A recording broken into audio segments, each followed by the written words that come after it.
Ось так зустрічає гостей зі сторони Добропілля та Краматорська місто Покровськ. Ось тут кожного дня водії долають справжні перепони. Ось у цих ямах у районі так званого у народі Димитрівського моста губляться запчастини автівок, маршруток та автобусів. У житлово-комунальному відділі Покровської міської ради, звісно, про проблему знають і кажуть, що капітальний ремонт не за горами.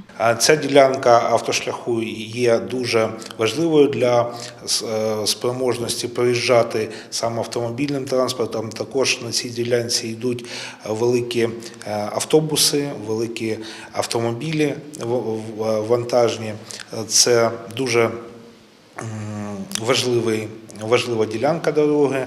Ми на цій ділянці виконували дороги також силами комунального підприємства декілька тижнів тому, але із-за погодних умов все те, що було вирівняно, все, що було підсипано шлаком, на жаль, вибилось. І ми розуміємо, що нам також потрібно робити роботи задля того, щоб ця ділянка стала проїзною. Ми також запланували це робити і будемо робити. Тож у найближчий час на цю ділянку чекають вимушені тимчасові покращення, але у проєкті все ж таки капітальна реконструкція. Це є частиною капітального ремонту, проєкту «Капітальний ремонт» вулиці Шмідта та вулиці Шосейної.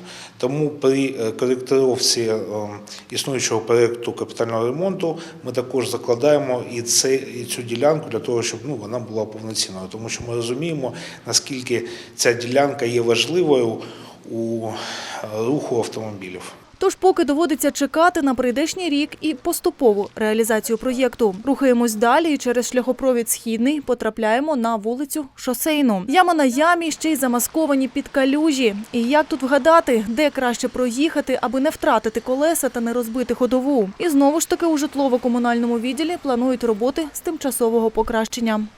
Так, комунальні служби планують провести на цих ділянках регламентні роботи для того, щоб вони стали проїзними. Ми плануємо у середу-четвер силами комунального підприємства, багатогалузеве комунальне підприємство виконати ці роботи, але ми дуже все ж сподіваємося на те, що у наступному році ми зможемо зробити завдяки підтримці області капітальний ремонт всієї дороги вулиці Шосейної та у нас великі сподівання щодо вулиці Шмідта.